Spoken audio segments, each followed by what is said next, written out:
Ladies and gentlemen, welcome back to the Gift of Gaming podcast, your one-stop shop for all things Super Smash Bros. That's right, we're entering part 3 of our Super Smash Bros. Series on this week's episode of the Gift of Gaming podcast.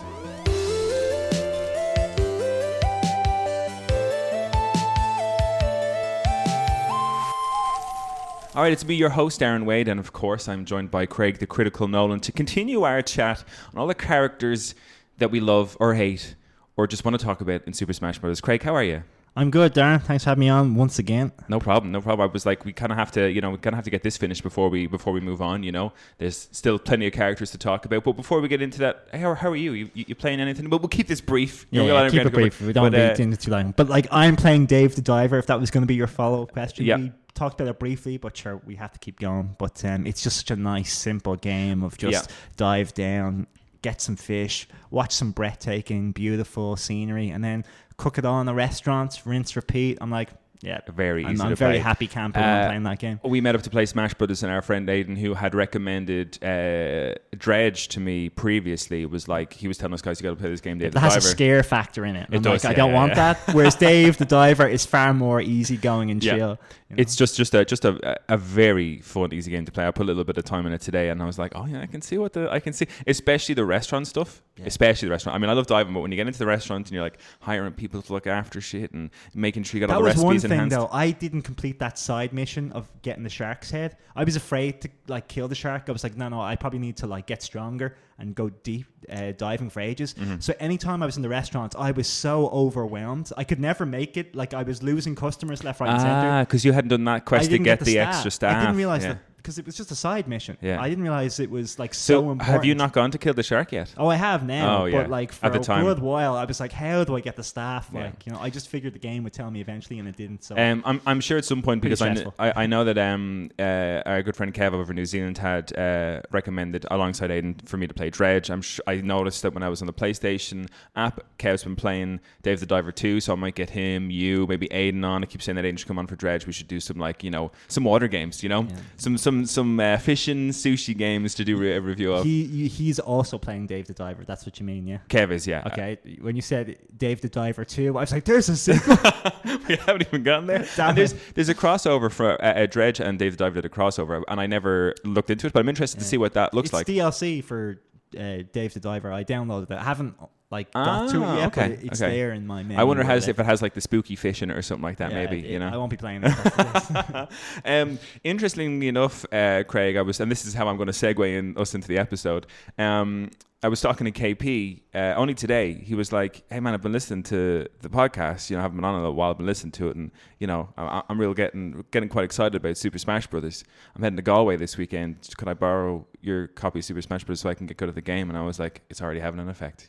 All this little chit chat of Smash Brothers is at least if we even get one guy, one extra person, yeah." But I said to KP, I was like, "You got to come to one of our Smash sessions. It's the only way you're going to get better, playing amongst us." But on that note, Craig, we will jump on to our discussion on all things Super Smash Bros. Characters. If you haven't listened to part 2 of the Super Smash Bros. Series, that was last week's episode that myself and Craig covered, and we covered all the characters that were introduced into the games from Super Smash Bros. 64, Melee, and Brawl. Nice. Took us a long time to get through that. We could have talked for ages more, but we didn't even touch on some characters. We spent just had 5 minutes on Ice Climbers and then nothing for lots of other characters. They deserve the airtime, I would disagree. So in this episode, we're going to look at the characters from the Super Smash Bros. 3DS and Wii U version, and then, of course, the characters introduced into Super Smash Bros. Ultimate. The exciting thing about this conversation, Craig, from this point onwards, is that we now have DLC characters, and the third-party thing is the new, well, not the new thing. I know we had them introduced in Brawl in the shape of Snake and Sonic, but this is where it becomes like the expectation for the community is like what outside third-party character gets the next spot, and that's where the conversation gets pretty exciting. So I'll hit it into the roster, the new characters and the DLC characters that we get for Super Smash Bros. 3DS and Wii U. So standard characters, not DLC. We get Villager, Mega Man, Wii Fit Trainer, Olimar, Rosalina and Luma, Little Mac, Charizard, Greninja, the Mii Fighters, Palutena, Pac-Man, Robin, Shulk, Lucina, Dark Pit, and Bowser Jr. And that's before we get to the DLC characters of that game. Did you say Duck Hunt Dog? He was in there too. You missed Duck Hunt Dog. Duck Hunt Duo, and I love them. Did I not? Yeah, it's one of your characters. Oh my god, he's not on the list. Well, Duck Hunt Duo What as was well. mad is you listed them off in the order that they were released in, except for Little Mac, who you got out of the sequence, and then Duck Hunt Dog. So I was just like, look at this guy reading off a cheat sheet. I like the way that you know, like, because I did read them off a list, but you know that Little Mac wasn't in sequence, so that's pretty hilarious. Yeah, Duck Hunt Duo as well. And then we move on to the DLC characters that included Ryu from Street Fighter, Roy, another Fire Emblem character, Cloud from Final Fantasy VII, which we'll obviously spend a bit of time talking about, Corrin, another Fire Emblem character, and Bayonetta from the Bayonetta series. And Lucas. God, do I have... Oh, so hang on. So we've already talked about Lucas because he's he was back. a previous character. So I haven't included him in this one, but yes, he was. You included Roy though. He's good enough to mention twice. Apparently so. By your own rules there. I know. Terrible. Okay, so we will ignore Roy here. I'll take him out. He's already been... So my cheat sheet isn't perfect, Craig, obviously, as we can tell. From those characters, is there someone that you want to kick off the conversation with for this part 3 of our Super Smash Bros. Series? Anybody that sticks out for you right in that moment? Well, the big one, I'd say, because he was even in the... the launch trailer for Smash Bros. For Wii U was like showing all the characters off, and the first character introduced was Villager. Mm-hmm. But the trailer ends with like a challenger approaching, and it reveals Mega Man, and it's like a massive like epic. What's the CG trailer that he gets with the great music, and like he goes through all the different phases, and that really sets Smash up for what's possible, even though like then it's Wii Fit Trainer, Little Mac, and a bunch of regular characters. But I mean, having Mega Man there in such a dramatic way was really exciting and really got the whole like reveal trailer buzz going again. You know? And Mega Man was a character for me who I was introduced to him really through Smash Brothers. I hadn't played Mega Man games. If you have Mario, what the hell would you need Mega Man for? Yeah, so he was in this. A cool moveset, you know, different. Not a character I play as very much, but we played a game there recently. I would love him if his standard A move had a tilt, but it doesn't. It just has the... Shooting the... He just shoots, and even if you do forward tilt, he just shoots, and it doesn't stop them. So do you know when you and your opponent hit the ground, and you both get up, and it's who can jab who first? Yeah. He always loses in that situation. Oh, okay. And based on my play style, that's just a no-go. And for our listeners who wouldn't be savvy, what exactly is a forward tilt? A forward tilt is where you tilt the controller slightly, but not tap it. So you just angle it slightly and press the A button, and your character does a slightly more powerful and faster regular attack. A lot faster than a smash attack, which can sometimes take ages to do. But it's absolutely essential that characters have good moves in those categories. Like even Ike, his forward tilt comes out at like frame 3 or 4 or something crazy. Yeah. But all his moves are really slow otherwise. So his tilts are essential for being good at. Whereas Mega Man, his tilt is just a regular attack 3-hit jab, which does not interrupt. So your opponent can hit through it as though it's like super armor. That being said, though, we were playing in yours there recently, and Colin had picked Mega Man and absolutely wrecked me. And it was frustrating because he has that. I annihilated him. Yeah, okay, Mega Man's simple. I don't know what the hell your problem was. You're just terrible at the game, Darren. You're just really crap. Yeah, so it was cool to see him, his CG trailer. If anybody hasn't watched it, check out like the Mega Man Smash Bros. Reveal trailer. It's one of the best ones. It is one of the best ones. They put so much money into that one in particular. Yeah, and I mean, like, there's loads of fun videos of people reacting or rating the Smash Reveal trailers, and Mega Man's always considered quite highly in that list. I mean, because of the production value. In general. But they did put a lot of love into that trailer. Yeah. Also involved in this, I mean, I can't believe I missed him, but one of the ones that I want to mention who I immediately became attached to was Duck Hunt Duo. And what was so fun about them was one of my fondest memories from my youth when playing video games was the Duck Hunt Duo game, because we got the Nintendo scope. It was just called Duck Hunt. Yeah, it was this. It's just called Duck Hunt, yeah. We got the Nintendo scope with that, and of course you need one of the... I can't remember what the name for the TVs, the old analog TVs. There's a name for them, but you need one of those TVs for it to work, because I don't know the technology of it at all. But that was so much fun as a kid to be like, oh my god, I pull the trigger and point this gun at the screen, and it'll fire where I'm. It was the first video game I ever played in my life. I was 4 years old, and the first one I got was Duck Hunt. So Duck Hunt should be my Smash character now, but no, I'm not letting that happen. He's like some like silly dog. I mean, he is a silly dog, but I do like, and it's one of those things where I think he's a character, or like, you know, Duck Hunt Duo, the dog and the duck are as a team. The fact that they're a team makes it work in Smash. If it was just the dog, it wouldn't be the same. It wouldn't work at all. And the fact that they're a duo, and it's great that they're a character as well. I think we mentioned one or two of them, like Captain Falcon and stuff like that, who have been developed with their personality entirely exclusively within Smash Brothers, you know, because it was just a dog that held up the ducks that you shot in the in the game. So they had no personality apart from that. So I love them straight off the bat. It was a really interesting character to come into it. But as well, to see the actual gun animations for his smash attack on the screen. Yeah. Like they do so much with so little. All you have is a reticule and a dog. Yeah. And they somehow make it work. A whole character. Yeah. Like, and they add in, like, because one of the, you could do the duck hunting, or you could do the clay shooting as well. And you go up against enemy cowboys, and he can summon enemy cowboys to shoot for him. And he can throw the clay things to shoot at as well, and he'll throw them at the opponent, and when they arrive at the opponent, you can then choose to shoot them for extra damage. So it was all these little. That's what I mean. I just love when you had these characters who had no moveset. They weren't in any kind of game really that was like a platformer, or you could see their personality. So that was a really interesting one for me, and he's stuck on my roster ever since. I was like, look, and this is kind of because I have to mention Kingdom Hearts in every episode that we do. But there was a color scheme when Sora was announced for Smash or whatever, and we'll get to that in a little bit. But I was like, oh wait, there's a skin for Duck Hunt Duo that you can get, like a Donald the Duck kind of skin for the duck and a Goofy looking skin for the dog. So now in my head canon, I play as Donald and Goofy when I'm playing as Duck Hunt Duo. Nice. Yeah.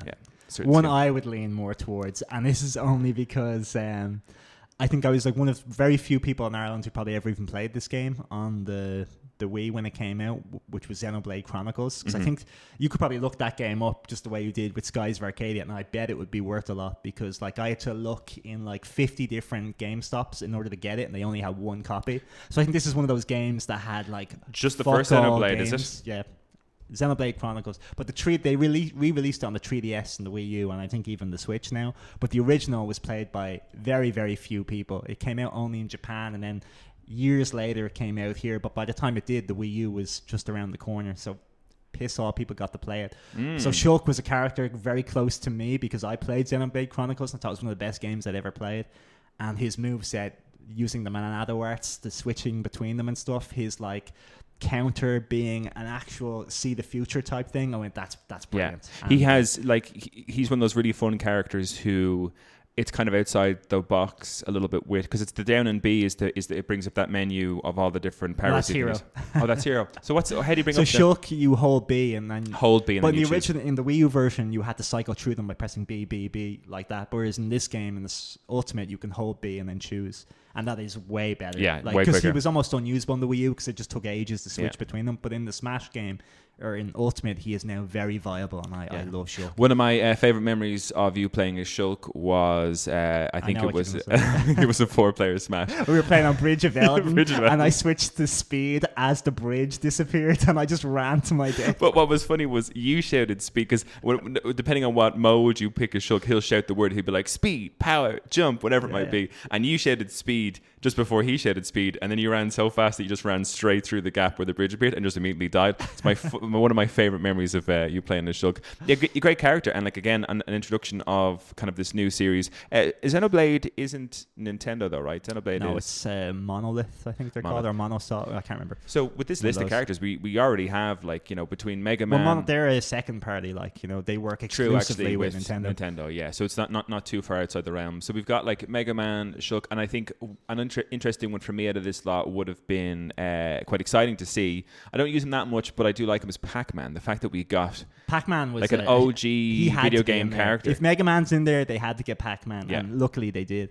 And again, just a really fun kind of. I don't think Pac-Man's an excellent character to play as, but there's so many things that are quite satisfying, like the bits that he eats, on the normal Pac-Man map. If you're looking at those little circular things, your side B move is he just follows and eats them. Yeah, and if you turns into that original style Pac-Man, and he comes in and he hits someone, and then you have like you're holding B, you're charging the different items that he can throw, and they're all related to like the cherries or the pears or whatever else that you could pick up on the map in Pac-Man. And those kind of little thought things is when I was playing it, realizing like, Jesus, like Sakurai and the team he had a lot really of fun thinking of ways to implement him into Smash, I think.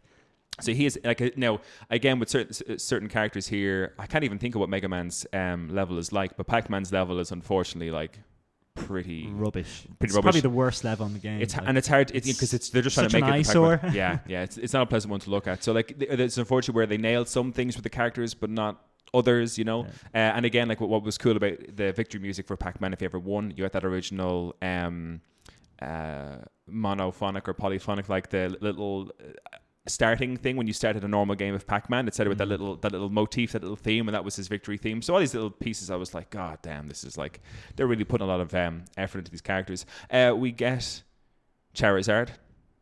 You know, a solo Charizard. A solo for the Charizard. First time. Yeah. Rock Smash. And he only lasted this particular only had one game. game. Yeah, he only had this game because he was obviously such a fan favorite from the Pokemon trainer perspective. They were like, let's make him his own character. I'm glad they reverted on that. I'm glad they... I prefer them as Squirtle, Ivysaur, and Charizard as one. I just think the whole Pokemon trainer thing is brilliant. And did we lose Pokemon trainer then in the Wii U version? Yes. So in this game, we got Charizard and no Pokemon trainer. Lost Squirtle and Ivysaur. Yeah. I mean, I love Charizard. I love him as a Pokemon. Not a good trade off. Give me the Pokemon trainer. I with all really three like locked playing in. a Squirtle, but I find like Squirtle on his own is like unplayable because he can't kill. He can like rack up damage. You got to switch, but he that. needs the other two to kill people. Yeah, and then speaking of disappointing, well, actually, no, sorry, this is a good addition Pokemon wise. But then we also got Greninja. Yeah, which was a very good choice. Yeah, a way better choice than Lucario from the previous game. Well, I mean, Lucario, if you play Pokemon, Lucario is a fucking excellent Pokemon. I just don't think he's much fun at all in Smash. But he was the Mewtwo replacements, which we touched on. Yeah. Like, having them both makes no sense because one was kind of replacing the other. Yeah. But like Greninja was a brand new character with a unique new moveset, which was really, really cool to see. Yeah. And that Shadow Sneak move is so satisfying to use, especially on people who don't know how it works. Yeah, and they just see you like, because for those Shadow who don't know, moves along the ground and then you appear beside them and then attack. And it's such a fun thing to play as if you're doing a multiple player Smash where people aren't kind of focused on you directly. Yeah, and you can just get in for extra hits and extra damage. He's a really interesting character. One that I kind of really enjoyed that's in the game now because Animal Crossing came out in 2020, so this is kind of after the Wii U and stuff like that. So I had no kind of real familiarity with the likes of Villager, but I've got so much more affinity for Villager now. I don't play as much, but watching you or Colin play as Villager. Being a big Animal Crossing fan, I love that he's in the game, and the moveset that he has is so much fun. His moveset is brilliant, especially because I played Animal Crossing now, and I'm like, okay, so he has, he can dig and he shovels and he plants trees, but like his ability Pocket is the single greatest ability in all of Smash. Like it's so powerful. And Pocket is the one where he can any projectile thrown on him, he can just put it in his pocket, and then he can toss it out. Like it's like a reflect, but he chooses when to reflect it. Yeah, he's great. He's such a great character. It's just so godly. Like to think he can put anything in his pocket. And sometimes like if you see someone like Robin use his laser that goes all the way across the screen, like if you use Pocket in midair, even if it's already gone past, it comes back and then goes into the pocket. Yeah. Like the range, animations like for the are frames, amazing. the frames that he has for it to actually take the attack is insane. Like it covers all around them, not just in front of him, which I think is insane. Now, granted, his regular like jabs, attacks, and a lot of his moves are just with a slingshot. But I've learned to really use the slingshot in from a big range way. to just annoy people. And I love it. Like we've talked about it on the podcast before. I think we did. I might have done. I think we might have done a review on Animal Crossing. I can't remember who introduced it, but the turnip exchange was a big thing that I thought was hilarious, where it was essentially the stock market and you're trying to make your money on terms. But I love that he throws. Like I think his dash attack is where he falls and throws a turnip at you. No, so his down and A attack in the air hits them with 1, 2, or 3 turnips at random. And depending on if it's 1, 2, or 3, like the damage really, really increases. Yeah, but I was just so delighted to see that. I think his up and A does it as well. I can't remember if his up and A does it, but he when he runs and presses A, he throws a plant pot or he drops it. That's so it's supposed to be like an Animal Crossing where you mess up. Something. Yeah. Oh man, it's just so good. There's such cute animations. Do you know what I mean? And I didn't appreciate Villager back when the Wii U version came out, but watching the animations when he's played now, and Isabelle in the later game, we'll talk about that when we get to Ultimate. There's just so much nostalgia for me now when I see a Villager being played. It's like, oh yeah, that's my safe place, And I'm glad they're in the game. One of the ones I want to talk about, because I think we mentioned this in the very first episode that we did of the Super Smash Bros. Series, the Mii Fighters, and we got one of the best trailers for the introduction of the Mii Fighters into it, where it is oh my god, I've forgotten his name. Head of America, Reggie against the president Iwata, wasn't it? Yeah, he's dead now, unfortunately. Yeah, but they did this great little thing where they had created their own Miis, and that's kind of how it started. You just see a Mii version of Reggie and a Mii version of Yoto, and all of a sudden they're kind of fighting each other in Smash, but then it clips to them in like real life fighting each other, and it's so done as though it's like the Matrix or something like that. a crazy anime slow motion. Yeah, that was just such a fun trailer to introduce the Mii fighters. And we can talk about this as well, I guess, maybe when we get onto Ultimate, when we have kind of all of the additions of what we extra character bits that we got. But for all those characters that we wanted in Smash that we weren't really getting, but like Sakurai knew that people wanted, the best he could do, which was enough, I think, a lot of the time, was to give us like the skins for the Mii fighters for certain characters like Doom Guy, or we got Altair from Assassin's Creed as a thing. We got Gino, like, and Waluigi and things. Yeah. Characters that like Sakurai didn't want in the game, but people were demanding. Did, so it's like, here's a version. Here's the best I can do. Yeah. And a lot of the, particularly in Ultimate, but a lot of indie characters got in, because indie game characters are kind of like off limits. It's like, you're not big enough for Smash. Smash is too big for you. Yeah. You know, but like we can add you as a Mii fighter. Which I think is a great, like imagine you being an indie game developer and your character or characters are so popular that they managed to get a skin in Smash, but it's be like the fucking... Shovel Knight got in even as an assist trophy and like costumes, you know, I'm like, that's pretty good. So the Mii fighters were a great addition. We have some good, like, good fights. And I suppose while we're on them, we might as well talk about all the skins we get, but what I thought was really good, and I might use this as the segue into talking about Cloud, but one of my favorite kind of additions to the Mii fighters is that we got Aerith, Barrett and Tifa costumes for them as well, and I was like, wow, they're really leaning into Final Fantasy. But before that ever happened, we got what was, I thought, impossible, and this was where I began to hope, Craig, about the possibility of a Sora in Smash Brothers. We got the trailer for Cloud. I never thought Cloud would be in there. I know Solid Snake getting in there was very, very weird for me, but then we had the twin snakes on the GameCube, and like the original Metal Gears were like SNES and stuff like that. So it wasn't. He's got some pedigree within Nintendo. Odd for that to happen. Even though for me, Snake was very much a PlayStation character, but you know he wasn't really. He made his way on Nintendo. Yeah, was almost the PlayStation character, like you know, other than Crash, I'd say. So I never thought we'd see him, especially because there's no FF7 at all on any Nintendo. And what I love about it's a pity because of how good the quality of the character introduction things became as Smash Bros. Went on, but Cloud only kind of got like an in-game and it was still a great trailer. Just the way it was shot and like the camera angles he used, even showing Cloud grabbing the motorbike and things like that. Yeah, like grabbing Wario's motorbike and like walking off stage with it, and then the other bit where he's fallen beside, is there like an Aerith type character, or is that the Sephiroth one? That's the Sephiroth one. Yeah, but there was like the little bits. But there's like a lot of stuff like that. It shows on the Pokemon Stadium,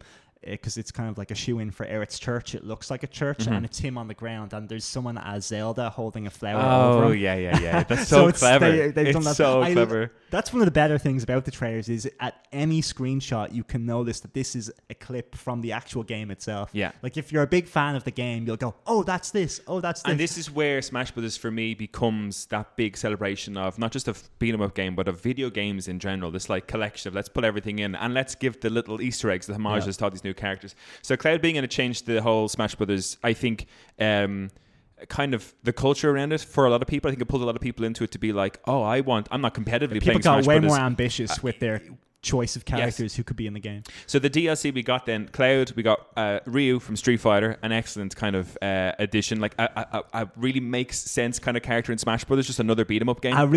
That's like Ryu being in there is almost like Sakurai just giving it to for the fans, because I think Ryu is like the face of all fighting games, right? Like I mean, he's the de facto fighter. You know, like he's more famous than any of the others, but his moveset is in no way unique at all. No, you know, other than his down and B. Like otherwise, he uses moves that pretty much other characters can use. I suppose when he came in, like as long as he had the Hadouken and the other things, that was what kind of he needed the forward B and he needed the up and B. Like so, Sakurai had no choice but to put those moves in. Yeah. And I think from Sakurai's perspective, it was probably a very boring character, but one that the fans love and we still love to this day. And we want him to play like he does in the game. But there'd be a lot less ambition for a character like Ryu than there was for, say, Duck Hunt Dog. Yeah. And Sakurai when it's his choice, he tends to lean for characters like that, like King Dedede, for Duck Hunt Dog, for even Piranha Plant. One. Nobody ever wanted Piranha Plant in the game, you know? No. But that's when Sakurai thought, I'll get a unique moveset out of this. It'll be fun. It'll be different. Yeah, because a lot of the fan desires kind of... And that annoys me sometimes when people make... like they just want a character in for the sake of it. I mentioned this before. It's like the Ridley thing. It's like, oh, we want Ridley, but do they play as Ridley? No, they fucking don't. No, because Ridley's a fucking boring he's ass shit, character. You know? Yeah. It's like, oh, you got Ridley in, but now what? You know, and he's there now. What? You know. Also, kind of in that list, we got Corrin, like a Fire Emblem character. Interesting from a Fire Emblem game that I really enjoyed, but at this point I was beginning because we also got Lucina. You enjoyed the Fire Emblem Corrin? The 3 different paths one. Is that the one I'm thinking of? Yeah. I think I did. Yeah. I got halfway through and I was like, this is not for me. I didn't do all 3 stories now, in fairness. I did it from the dark path. I enjoyed playing as kind of like the bad guys initially. And I had a bit of fun with that because I don't think I had that experience with a Fire Emblem game prior where I was playing as the enemy almost in a sense, you know. And that was quite fun. But Corrin as a character, do not like Corrin. Milquetoast. Yeah. Really. Was that the phrase? The Milquetoast is really boring. Just rubbish. Like really boring. Even though he was voiced by Cam Clark, who was the voice of Liquid Snakes. That's good. As close as I'll ever get to him being in the game. Wasted on Corrin as a Fire Emblem character. But Corrin as a character played really well and is still a very unique character. Like, there's about 10 Fire Emblem characters in the game and most of them are just fucking the same. Yeah, echoes on echoes. But Corrin is one of the very unique ones that almost feels like a spear user instead of a sword user. That's true. And it has a bit of like range moves as well, which would be different to any, because they're all of them are just sword fighters up to this point. Like probably 20 sword users in the game and no other weapon users in the game. We then go into kind of like Bayonetta, who was the last character to be released for the Wii U version, and I want to kind of leave a little bit of this because it will lead us into, I guess, kind of the characters that we get in Ultimate. But there was a poll released by Nintendo or the team behind Smash Brothers. They said Bayonetta was one of the top and the number one in Europe, but not the number one overall. Overall was Bayonetta, and so we got Bayonetta. But this poll was really interesting because I remember actually going on to that poll when it was released and putting down Sora. Do you know what I mean? And like creating an extra like email address to put in Sora again. You know, that kind of way. And to be like, I want Sora. And you know, when they announced Bayonetta at the end of the Smash Bros. Cycle on the Wii U, I was like, that's a pity. And I knew even at that point, I knew that Sora was going to be a logistical nightmare based on Disney licensing. I was like, this is a pipe dream. But the cloud thing made me kind of believe a little bit, you know. So we get Bayonetta. Is there anybody else you want to talk about from that game? I mean, Little Mac was a great addition. We love Little Mac kind of playing. I more so liked Little Mac's inclusion for the boxing ring than Little Mac himself. Just because I love the boxing. It was always annoying that there was no kind of like boxing arena like in Smash, and it took Little Mac being in the game to get one in there. I thought it would have made for a lovely just default level that doesn't belong to anyone. I think he's an interesting character in that I think he is a little bit different himself as well in terms of his play style. Like he's a real brawler, but he's super super quick. You know, like the classic kind of boxing build essentially. Do you know what I mean? For me, because he can basically on a regular level, say Battlefield, you should never pick Little Mac because his recovery is so bad. But on a level like the boxing ring, then he's instantly the best character in the game. He's so good. And I don't like that he's either the best or the worst. So no matter what, whenever you pick him, it's almost unfair for you or unfair for your opponent. Else. And I'm just like, I don't like that because if there was weapons on, it'd be fine. Do you know where he rests in kind of like the competitive tiers, by any chance? In the bottom 5 to 10. Oh, wow. Easy. Yeah, he's just not that versatile. So we get Bayonetta, and having not played any Bayonetta games, I thought that was a surprisingly sexy addition to the Smash Bros. Universe by Nintendo. Do you know what I mean? It made sense considering the second Bayonetta game was released on the Wii U, which was a massive and it was exclusive success. To Wii U. It was exclusive, yeah. And now they have the third one, so like now the Bayonetta, like she's very much a Nintendo character now, particularly after Smash, you know. Yeah.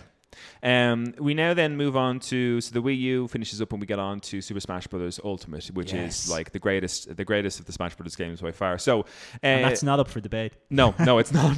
We'll tell you that right now. So we get new characters. I'll announce the characters that were there before I go to the DLC characters. We get Dark Samus, Daisy, Chrom, Ken, Inkling, Ridley, Simon, Richter, King K. Rool, Isabelle, and Incineroar. And then we get to this, what was the great DLCs. The DLCs where we knew, and that was Wave 1 and 2. Wave 1 and 2. And so we knew, and that I love the hype around this whole game because the moment the game comes out, it's like, here are like 2 waves worth of DLC characters. And 6 the first one was a third party character, whereas with like we only had like Cloud and what was it, Bayonetta from the last wave, because the rest were all like, you know, Roy and Lucas. They were all Ryu characters we'd was seen Street Fighter before. Whereas this was each character, because you had to pay money for it, each character they were going to put a lot of effort into. So if you pre-ordered the game, we got Piranha Plant as the first. Was it the first? If you pre-ordered, or if you just bought the game? If you got the game within a few months, you got automatically get a download code. An interesting thing. But then we go through the kind of the first wave, which was Joker, Hero, Banjo and Kazooie, Terry and Byleth. Byleth was the one who finished wave 1, right? Yeah. And then we got into wave 2, and this is where things were like, because, you know, when we get Hero, I kind of think to myself, Square Enix characters are still... and the fact that they opened with Min, though, I was like, such a weak... Yeah. No, I mean, for me, I think it's a great addition from Nintendo's perspective, and I think she's a really interesting... not one that I play as. It was one of the cases of Sakurai was like, I can do a lot with this character. And he did, and I think she's great. I think her she fits Smash very well. Yes. Yeah. So we get Min, then we got Steve from Minecraft, which was, for me, unexpected. I didn't think they'd be able to do it, and I love the work that went into it. We'll get around to How Steve. they did it is incredible, and he works so well. He's an amazing character. He's so considered the best character in all of Smash Brothers. It's outrageous.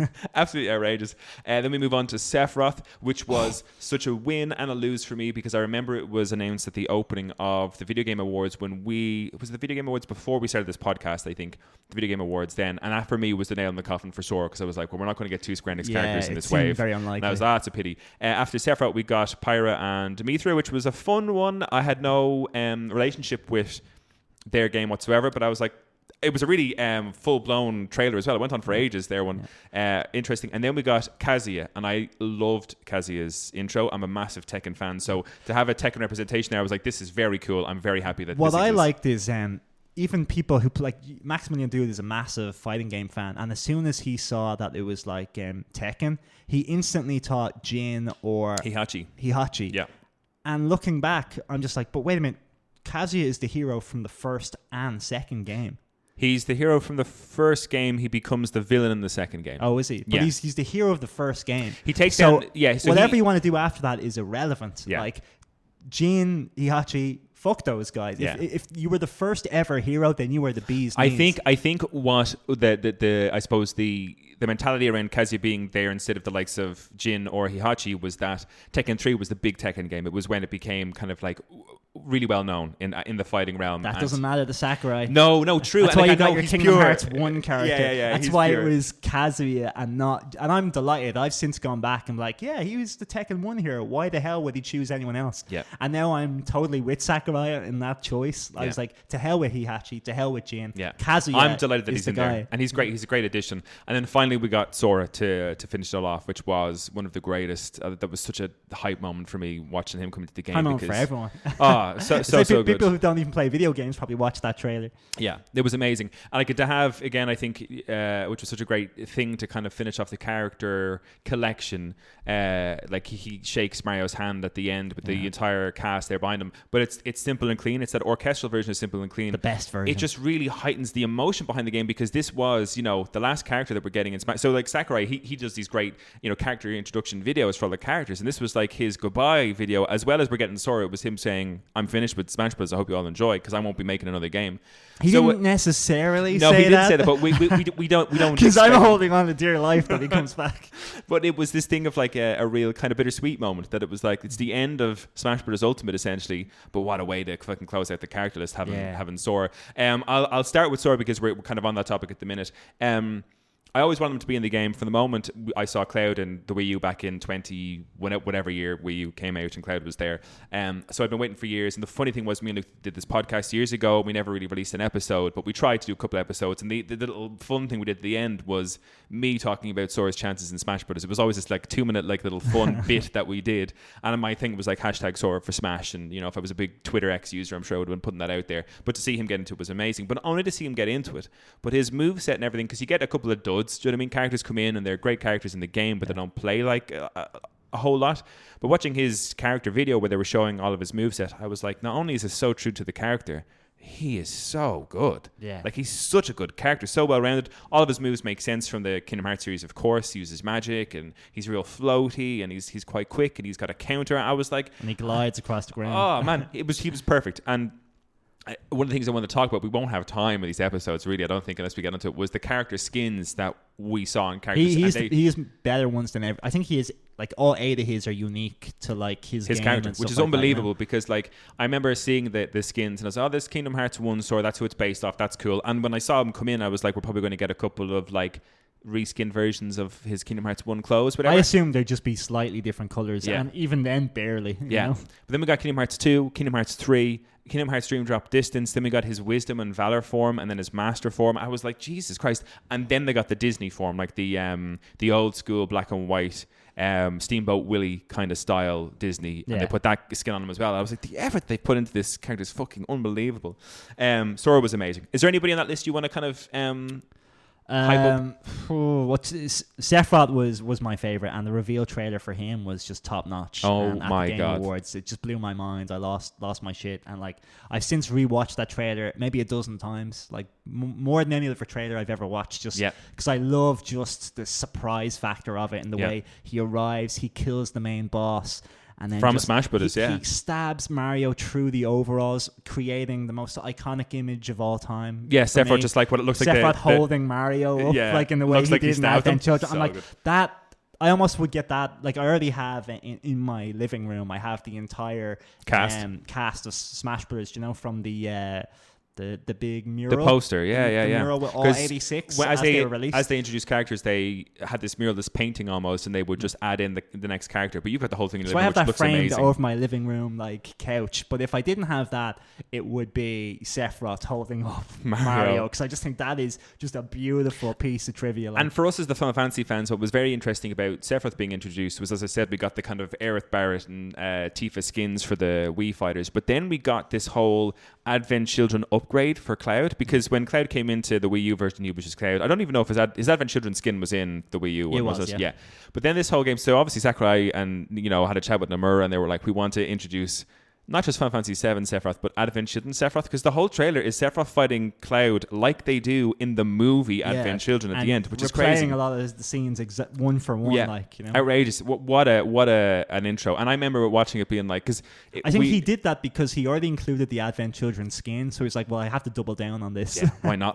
Throw it in there. And Sephiroth into the game from a moveset perspective is a lot of fun. Like, huge amount of power behind him. Yeah. Like, if you hold the B, he charges, I guess. The entire screen goes dark if he ignites that like ultimate like shadow flare attack or mega flare or whatever it is. Like, the whole screen goes dark and the explosion just annihilates everything. It's so satisfying. Yeah, and he has, because like him and like even his voice, like when he fires that off, or when he gets damaged so much that he becomes the one-winged angel, and he becomes powered up and he gets a double jump then as well. He says whatever he says in Japanese, and it's just his voice and it's so fucking cool. He was a great addition, and again, one of those characters who came in and was just like top notch, like a really good, good character with a sword that they still made very cool, unique gameplay for. Because he's one of the characters. I mean, in Final Fantasy, you just kind of attack or you use magic, so there's not a lot to do with his moveset. So Sakurai is able to get creative. There's a lot of that like shadow flare attack. Yes, there's a lot of Advent Children-y kind of bits and pieces put into Sephiroth to make up the difference. But he still plays like you would expect a Sephiroth to fight, like if he could. Like, I'm like, it's brilliant. I think one that I want to touch on as well for sure, just to give a shout out to, because I think what they did with him was probably one of the most challenging. They said the most challenging characters introduced was Steve from Minecraft. Such a great introduction. His intro video is hilarious as well. Like, I remember knowing by the sound effects alone before I saw him, I was like, the sound of Mario going through the he's ground, sneaking, and you can hear the skeleton, like even like the tinkling of bones in the background, and I was like, fuck off, they haven't put Steve in this game. And I expected them to have like a Nintendo Mario graphic softened kind of Steve, not that pure block Steve, but he cuts through, like he mines through the stone in front of Mario in that cutscene, and it's just fucking Steve, and he eats a bit of meat. And I can't imagine the Smash game without Steve now. Right? He suits so well. But they had to go back into the programming of the game and reprogram all of the maps, because he mines on every map, and they had to change it so that if you were standing over, let's say if you were on like a grassy bit in like a Mario level, you're more likely to get like dirt and stuff like that. Whereas if you were on like a castle at stone, if you were standing on a platform of like this metallic thing in a like a Canaria, whatever else, it's more likely to get iron. And I was like, Jesus Christ, the thought process put into this. And he has all of the Minecraft stuff, like the minecart, the anvils, the diamond sword, the crafting box. He's just... You even go from like, you know, copper, silver, gold. You upgrade the sword as you go, yeah. You build TNT and you can set it up with a button to detonate it. It's, with the redstone stuff. It's probably the most useless move. I love doing it, but it's never, like, it never works. But he was a fantastic character to get into the game, and kind of like one of those things where I think when he was first announced, knowing that I only had 5 opportunities left to, let's say, get the characters that I wanted, which included, and at the end of this episode or in our post show, we're going to talk about kind of characters that maybe didn't get into Smash, but we wanted to get into Smash. Okay. Steve was like, at first glance, I was like, but that spot could have been used for, like, I don't know, fucking Crash Bandicoot or whatever. Min came before that, so I was pretty happy. Like, you know, yeah, but for me, I was like, Min and Steve, I was like, I need more than this, because this is the last bunch of characters we're going to get. I only have 4 more chances. Yeah, as time has gone on, though, I'm like, you know, we, like myself and Luke and Niall, were big Steve users. We have a lot of fun. He's kind of our, our joke character. We kind of just play as him to kind of just have a laugh on maps. Yeah. He's great. Anyone else you want to throw out there? I mean, Joker, Craig. You gotta have to talk about Joker for a second. Joker was the like first character on the DLC character. Yeah. And I'm a massive fan of Persona 5. And not only that, like, I found out about Joker while I was queuing up for Smash Brothers outside Smith's at like 8:30 in the morning, and then someone was like, you know, they released a new character, right? I was like, what? And I'm there watching the trailer with this guy, like, amazing. In the queue, you know. I just couldn't believe it. Like, on launch day, you know, they announced this type of thing. Because that was the Game Awards was the day before the game came out. Like, you know, that was so good as well, because you and me, because the day came out, we both had the day off work, and I rocked down to your place with breakfast rolls while you were out picking up the game. And when you got there and told me the Joker, like, you need to watch this trailer, look at the next character is, because I was playing Persona 5 at the time. Sweet. And the thought that's gone into his character, even on the trailer alone, because it's all in the Persona 5 animation. Do you know what I mean? All the voice actors are back, you know? As though, like, it's a trailer for a new Persona game or something, or extra DLC or something. Like, they got all the guys in with the voices to do this deadly trailer. He's like, Persona 5 is such an artistic kind of game, like the UI and everything like that is such an interesting as fuck. And his introduction and his character is so stylish in the game as well. Like, his victory thing plays the ba-da-ba-ba-ba-ba, like the real jazzy music as he runs across the screen, just like he does at the end of any battle in Persona 5. And all those UI graphics are on the screen, and I'm like, this is fucking, like, for the first DLC character to be announced in that way, I was like, this is top tier. We're in for such a ride with DLC characters. And, like, his level has, like, these brilliant songs, and like, he even was like, hey, Persona 5 wasn't the first Persona, so I'll include Persona 3 and Persona 4 and the levels on the maps, but some of the songs as like different color stages, different music, and then to get them, like, we're like, oh well, Joker's not the protagonist of those games, so I'll add the Mii Fighter costumes for the other protagonists, you know. And it's so inclusive for Persona 5, Persona in general, like, to have everything in there. The representation was just so good, but the music as well. And like, I think we have an episode as part of this series to go into kind of the levels and music, but I think Persona 5 for me has some of the best. Persona 5 is probably one of the best games ever in my mind, but in terms for music, it's top 5, I'd say, of all time. Yeah, and to get that into Smash Bros. Again, this is what I mean. It's like seeing Joker there opened so many doors. Do you know what I mean? Him grabbing in between his fingers the envelope invitation for Smash Bros. I was like, we're in for such a ride. Yeah, oh man, so fucking good. God, one of my favorite trailers for introducing new characters, and this is kind of prior to the DLC ones for Ultimate, was when we got the kind of the double announcement for Ken and Incineroar, and they're fighting in the boxing ring. That's such a great... That was the final ever trailer for Smash, like, before the game came out, so everyone was like really, really nervy about what would happen next. You know? Oh, because that was the last one before we actually arrived at the game, and we didn't know then characters after that. And there had been like this Grinch Christmas leak about all the potential characters that could be in Smash, and there was like 10 more, and then that was the last trailer which confirmed that it was just Incineroar, Ryu and Piranha Plant, and people were not happy. No, but only because like everyone really believed that leak. But we got so many characters, like, you know, it was very unfair to think that we get this 10 extra characters like Excite Bike and Gino and all this nonsense, you know. I love this because of the representation that we got. I don't play as them. I'm not into Castlevania, but the Castlevania representation was pretty cool in getting Simon and Richter. And I loved, because, you know, Sakurai always just reinforces the idea that he fucking hates Luigi as a character. But that trailer that we get where you think it's kind of is this a Luigi's, because that was a great thing. It was about all the character trailers. He was always trying to throw you off. Yeah. In the initial kind of thing, you're looking at being like, or just incorporate two themes together. Because Luigi does the horror theme and Simon does the horror theme. Let's just throw them together. Great idea. Because him walking around with his Hoover, walk in a scary place, I was like, oh, is this like a Luigi's Mansion? We get Luigi's Mansion 4? What's going on here? And then you get into like the big demon sight with the death with the sight thing, and he cuts the ghost at Luigi, and I was like, fucking hell, this isn't Luigi's Mansion 4 at all. And then you get the cool reveal of Simon and then Richter, and I was like, I mean, I'm not Castlevania, but like people who are fans of this are going to be really into it. And they're very unique characters. I like them. They're very different characters, I think, in the game in terms of their play style. The whip has just got so much range. It's just fantastic to use. Oh, so many amazing characters. Some of the other characters that came in, I mean, we got to give a shout out, I guess, to them. But we also got Inkling. Yep, they were an obvious choice.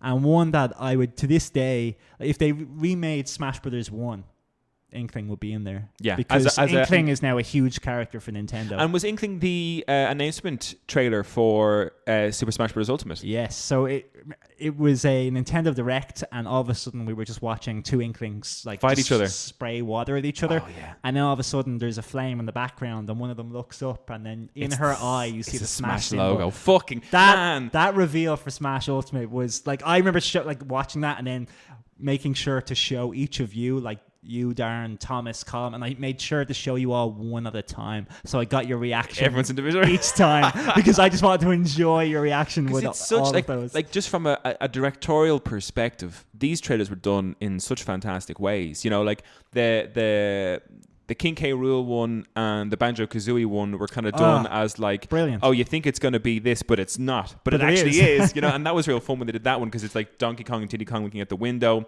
You think it's Banjo and Kazooie, but then King K. Rool comes down. But we've already got King K. Rool. So Banjo and Kazooie comes down anyway, and you're like, fuck, we got Banjo and Kazooie, So that was fantastic. Another great, in terms of seeing as we're on it, Banjo and Kazooie in the game, to have a rare character represented, I was delighted. Delighted. And to hear the music come back, it was just such a jolly, and even like Banjo giving the whoop whoop. Yeah, I was so like, here's my friend Banjo, I was like, it's so wholesome. Yeah, and cool that he was kind of introduced in amongst Donkey Kong, Diddy Kong, and King K. Rool. Like that's what I mean. When you take two, because he's part of that universe. He is, He's in Diddy Kong Racing, so they've met. I love it. Do you know what I mean? All this kind of like we talk about the Marvel kind of multiverse, whatever else. Smash was doing it fucking way before anybody else. Do you know what I mean? In the video game sense.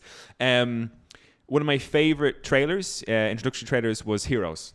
I have to say, Heroes had a really cool trailer. Now, I don't have much of a love for Hero or the Dragon Quest games, but Hero as a character in Smash Bros. Is amazing. And his trailer to come in to save, he saves Link. He saves Link. So Link's fighting off all the dark versions of the characters from Ultimate. Like, the sprites. And it was cool because you see like a horse riding through the forest, and like Link's, and the animation's amazing, and the choreography for the sword fight that Link is having is just so good. I'd love to see a movie. It'd be so good. And then you have this horse running through the forest. You're like, who is this? And that's what I loved about each and every one of those trailers, because there was this moment where you're like, oh, the person who we're about to see is riding this horse, but who is it? And it was always cut like, well, we're just seeing the legs of the horse. So it's like this build up to be like, who is the reveal? And I love that. Heroes one was great. A really kind of high end cinematic kind of reveal. Both Banjo and Hero were announced during the same Nintendo Direct, like a few minutes apart from each other. Really? Yeah. So we got I think it was their E3, and they just came in at different times during the presentation. Could you imagine? Can you imagine thinking you got one? Yeah. Two great trailers, like. Oh, because and that's what I mean with like the video game world at this point in time then as well. Like we're big into these kind of like the reveal events, the whatever. Like fans are really loving that. But to get Sephiroth in as the first announcement for the Video Game Awards was such a coup as well. Like the audience that was watching that, to see Sephiroth enter Smash Brothers is just so fucking good. Like I'm looking at this other list. We got Terry, which I think was a kind of a Sakurai. He definitely wanted that character because King of Fighters was, I think, when we talked about the very first episode. Like I never even heard of Terry Bogard before I saw that trailer. Because when we talked about this, it was Smash Brothers kind of was born out of I think we said in the first episode, Sakurai playing against this dude in an arcade on King of Fighters, and he whooped this person, and so like that's where the story started. So I'm glad he got a King of Fighters character into the game. What interesting about the trailer was the trailer was fantastic. All the people fighting over the invitation, and what I thought was quite cool was like you mentioned Heroes being all CG and brilliant looking, whereas this one is complete stylistic take back. Like Street Fighter 2 graphics kind yes, of. Yeah. That based on the old school, like little kind of pixel art or something, whatever it is. But it suited his reveal so well to see all the characters fighting for, because you didn't know which character it was going to be. It was the same way they did with Min Min, and you could just see all the different characters in their different arenas trying to grab the envelope and missing, and then having those cool animated sound effects. Because Min Min and Terry, and that's the thing as well. It's like you as a fan, if you were a big fan of, was the Min Min game called Hands? What's that one called? Arms. It's called. I mean, you were pretty close. So the game Arms. I mean, I'm sure if you were a fan of Arms, it was a really cool trailer to be like, I love this guy. Who's it going to be? Who's going to be? And if you were a big fan of King of Fighters, watching it being like, oh, is it going to be Terry? Is it going to be this person? So again, the way the trailers were done were just fantastic. And Terry plays quite well, I must say, with his unique inputs and his like cool, like over 100% stylish attacks. Yes, because you only taught me that recently. I found Terry difficult to use, but when you get over 100% and you're in kind of critical mode, I guess King of Fighters must have a thing where you become stronger towards your moves become stronger. I couldn't tell you. Yeah, I mean, but I'm sure it's based off something. But the fact that he's got these really powerful, then almost kind of pure knockout moves towards the end. Again, it's you have to be a big fan of King of Fighters to know what it represents. Speaking of moveset, because we have about maybe 5 minutes here, I want to touch upon one or two characters' movesets before we kind of go out. Kazuya has such a fantastic representation from Tekken in that if you just tap A as Kazuya, he does his 10-hit combo from Tekken. And the funny thing about it is that the 10-hit combo in Tekken is like it's a thing. It's like, oh, every character has this 10-hit combo, and it's this amazing thing to pull off. It's really, really difficult to get into Smash Bros. And just have to tap the A button to see his 10-hit combo. I was like, wow, I'm finally getting to do it, and it takes no effort whatsoever. I hate that move. Sometimes when you hit me with that move, I just put down my controller and stare at you because I have so much time to just wait for it to be over. But his kind of like that, and he's got like the devil moves, and there's so many of his like his uppercuts. There's so many of just the Tekken moveset. And I'm sure if you played like that, if you were playing a big Street Fighter fan or a big King of Fighters fan, you probably see all those in the likes of Ryu and Ken and Terry. But for me, who's kind of just played Tekken all my life, I was like, I know each and every single one of these moves. This is so cool to see it in the game. Real fun character then as well, Hero. The down and B to do heroes kind of, it's incredibly difficult to do when you're in a busy match, but we tried yesterday doing, let's all four of us pick hero, that way we can all take our time choosing the attacks. Yeah, and it was a hell of a lot. It was a lot of fun because he has about 20 different variations of that move he can do, and some of them, like Hocus Pocus, just do something random, like make you completely invisible, and I'm assuming, or something. I've never played Dragon Quest, but I'm assuming these are all based off abilities that you learn as the characters throughout. I'd assume so, but I don't know. Because there's a fucking ton of them. Like, I played the demo for Dragon Quest 11 and was like, no, not just wasn't, and it's never been for me. But he's been such a great. I love him in the game. He's so powerful. Do you know what I mean? Like if I feel like I wanted like an easy, not an easy win. When he released, I thought he was like way too overpowered, and I assumed the pros would immediately choose him and win all the tournaments, but that didn't happen, surprisingly enough. So maybe his like frame data is fine. Yeah. But in terms of if you were a casual player who hasn't played Smash, you could win as hero. He's so you powerful. could just give someone a random Smash attack and they might just die. You know, because there's a critical element. There's a critical, So like that, I ran him. What is it? A 1 in 7 or something? 1 in 7 or 1 in 9. His normal Smash's attacks are going to just be criticals. Like that's so satisfying when they come off as well.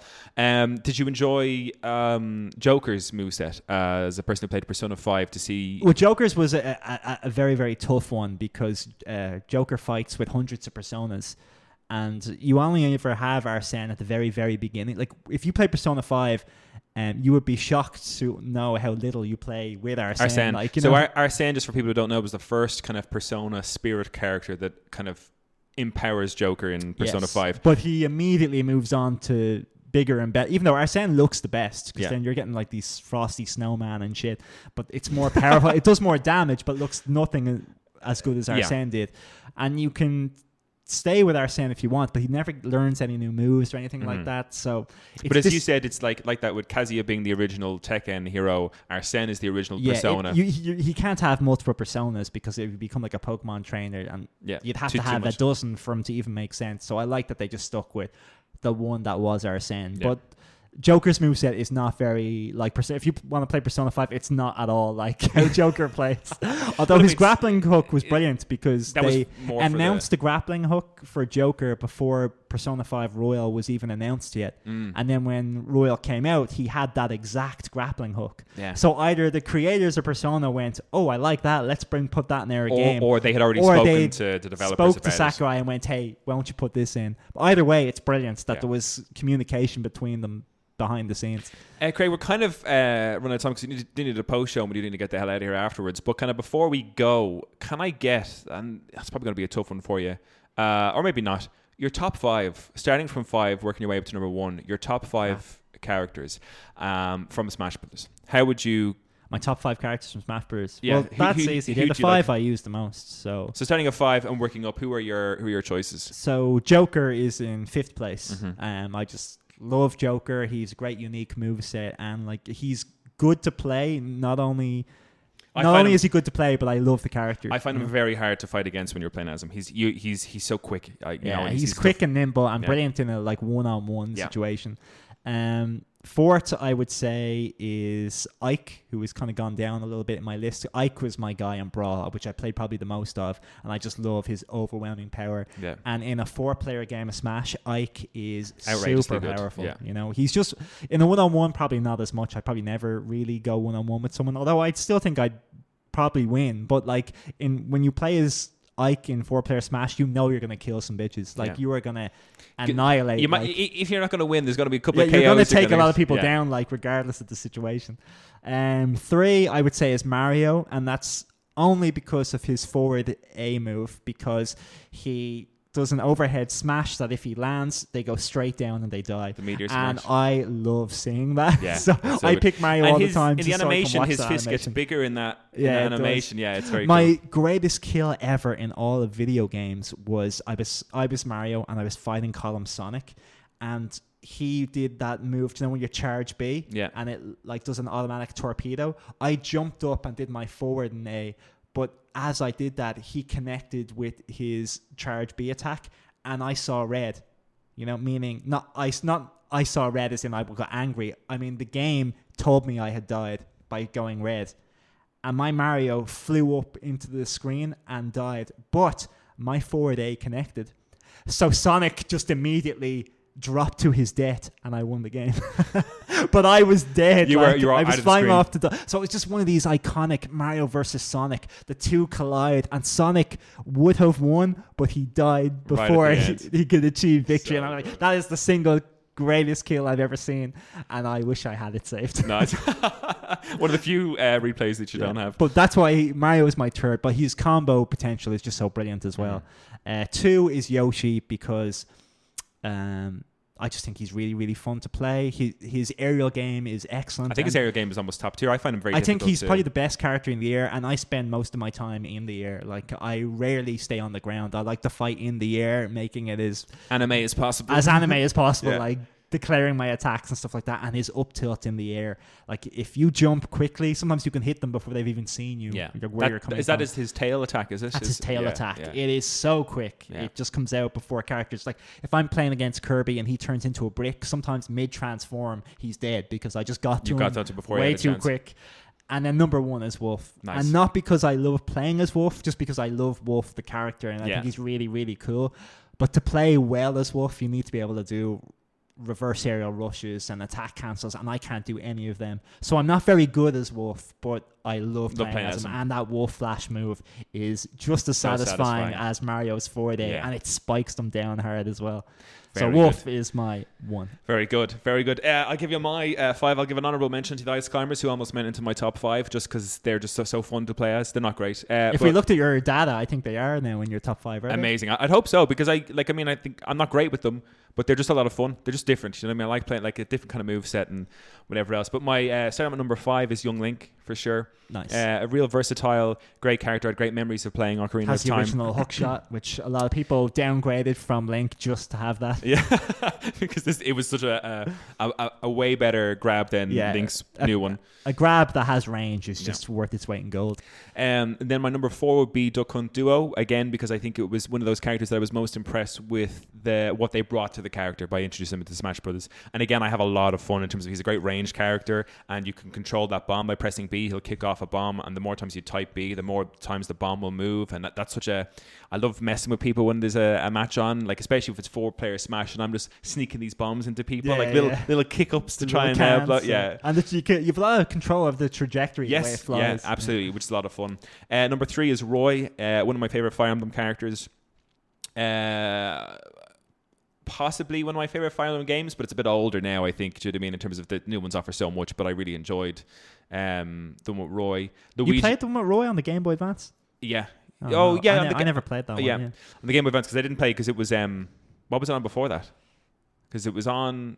It's older than the Game Boy Advance, though, right?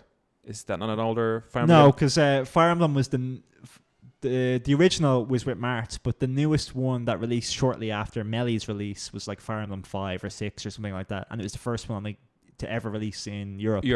And it was on like GBA. So that was when I played as Roy. And I think in terms of as a Fire Emblem sword fighting characters go, I love his power. Do you know what I mean? He's so strong compared to some of the other ones in terms of the end of his combos are really good. My number 2 has to be Luigi. And again, like he has been nerfed and buffed throughout the series that I think they have a but nice balance. But in Ultimate, you've got a very, very good character overall, despite his like comically like pathetic moves. Like even when he runs and he's like wagging his arms. Yeah, he's so pathetic, man. His animations are so goofy. But his up and B move, which is like just the Mario jump, essentially, if you do that from a standing position and the person is over a certain percentage, it's a critical hit. It's a knockout KO. You can kill people from like 60 or something, and they're gone. And he's got really good aerial defenses as well, that down and B move, and the fact that his throw is the Hoover, which actually, depending as well, it's a great combo that you can grab them and throw them down into the ground, and then immediately press down and B, and then up and B straight afterwards. Are very good. Yeah, his one's great. But of course, number 1 character, without a shadow of a doubt, it's got to be Sora, Kingdom Hearts, without a shadow of a doubt. Craig, that's our character episode for Smash Brothers. Awesome. Part 1 and 2. Hope everyone enjoyed it. Myself and Craig will go off to do a quick post show now where we're going to talk about the characters that we think should have been removed from Smash Brothers and what characters we might have put in their places possibly. So if you want to check that out, check out patreon.com/thegiftofgaming. You'll find it there. And next week, myself, Chris, and Andy will be talking about Still Wakes the Deep. We finished it there at the weekend. It's spooky season. So we actually played through the game in one sitting. We all got scared, Chris especially. It was a lot of fun. So we're going to meet up and talk about that. So we're looking forward to that. That'll be next week's episode. So get excited for that. If you're curious about the game, maybe in the meantime, pick it up, play it, and join in the conversation with us next week. Or join Dave the Diver and have a good time. Oh, you also play Dave the Diver. Yeah, what a fun time we're having. Great recommendation from Aidan. Craig, thank you so much for sticking around for this episode. And to our listeners, as always and forever, keep enjoying the gift that is gaming. Peace out.